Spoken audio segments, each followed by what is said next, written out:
আসসালামু আলাইকুম everyone, welcome back to my channel. আজ চলে এসেছি আরও একটা রেসিপি নিয়ে। আশা করছি আমার আজকের রেসিপিটাও আপনাদের কাছে ভালো লাগবে। আমার আজকের রেসিপি হচ্ছে শিং মাছ দিয়ে লাউ শাকের ঝোল। চলে যাচ্ছি এখন আমি মূল রেসিপিতে। একটি প্যান বসিয়ে দিয়েছি আর পরিমাণ মতো দিয়েছি সয়াবিন তেল। দিয়ে দিচ্ছি পেঁয়াজ, কাঁচামরিচ একটু বেশি করে দিয়েছি। কিছুক্ষণ ভেজে নিব কাঁচামরিচ পেঁয়াজ একসাথে। দিয়ে দিচ্ছি স্বাদ মতো লবণ। এখন দিয়ে দিচ্ছি আমি এখানে আদা রসুন বাটা 1 চা চামচ পরিমাণে। এগুলোকেও মিনিট খানেক আমি ভেজে নেব, এতে করে আদা রসুনের কাঁচা গন্ধটা চলে যাবে। এখন দিয়ে দিচ্ছি এখানে পানি। এখন দিয়ে দিব এখানে আমি গুঁড়া মশলা, হলুদ গুঁড়া 1/2 চা চামচ দিয়েছি। মরিচের গুঁড়া দিয়ে দিচ্ছি 1 চা চামচ পরিমাণে। এখন দিয়ে দিব আমি এখানে ধনিয়া গুঁড়া 1/2 চা চামচ পরিমাণে।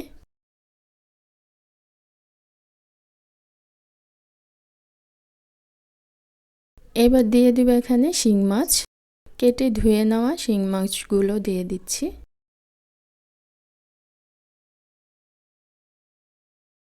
নেড়ে দিচ্ছি, মশলার সাথে মিশিয়ে দিব।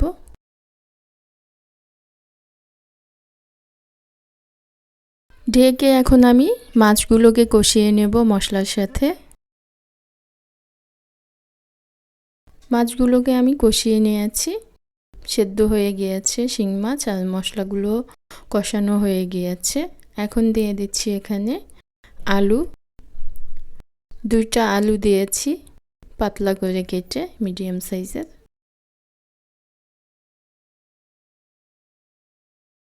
নেড়ে মশলার সাথে মিশিয়ে দিয়েছি। এখন আমি দিয়ে দিব এখানে আগে থেকেই কেটে ধুয়ে নেওয়া লাউ শাকগুলো। 1 আটি পরিমাণে লাউ শাক নিয়েছি আর ভালোভাবে ধুয়ে নিয়েছি। সবগুলো শাক দিয়েছি, ঢেকে দিচ্ছি কিছুক্ষণের জন্য। 2-3 মিনিট আমি ঢেকে দিয়েছি। এর মধ্যে দেখতেই পাচ্ছেন শাক থেকে অনেকটা পানি বের হয়েছে। আমি এখানে আর পানি দিব না, এই পানিতেই শাকগুলো সেদ্ধ হয়ে যাবে। সব কিছু নেড়ে আমি ভালোভাবে দিয়েছি। এখন ঢেকে দিব যেন শাকগুলো আর আলু একসাথে ভালোভাবে সেদ্ধ হয়ে যায়। মিডিয়াম টু লোতে রেখে দিচ্ছি চুলার আঁচ। এই তো আমার শাকগুলো কিন্তু সেদ্ধ হয়ে গিয়েছে আর এই ঝোলটাই রাখবো। আলুও সেদ্ধ হয়ে গিয়েছে, শাক দেখতেই পাচ্ছেন কতটা কমে গিয়েছে। খুব ভালোভাবে সেদ্ধ হয়ে গিয়েছে। আলুগুলো একটু দেখে নিচ্ছি সেদ্ধ হয়েছে কিনা। খুব ভালোভাবে সেদ্ধ হয়েছে সবগুলো। এখন একটু নেড়ে দিচ্ছি আর আমি চুলাটা বন্ধ করে দিব। রান্নাটা কিন্তু হয়ে গিয়েছে।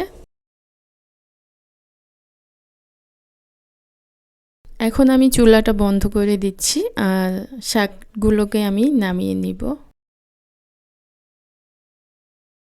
আশা করছি আমার আজকের এই রেসিপিটা আপনাদের কাছে ভালো লেগেছে। ভালো লেগে থাকলে প্লিজ একটি লাইক দিয়ে দিবেন। আর যারা এখনও আমার চ্যানেলটাকে সাবস্ক্রাইব করেননি, প্লিজ সাবস্ক্রাইব করে দিবেন। আজকের মতো এখানেই বিদায় নিচ্ছি। আবার ফিরে আসবো নতুন কোনো রেসিপি নিয়ে। সে পর্যন্ত সবাই ভালো থাকবেন, সুস্থ থাকবেন। আল্লাহ হাফিজ।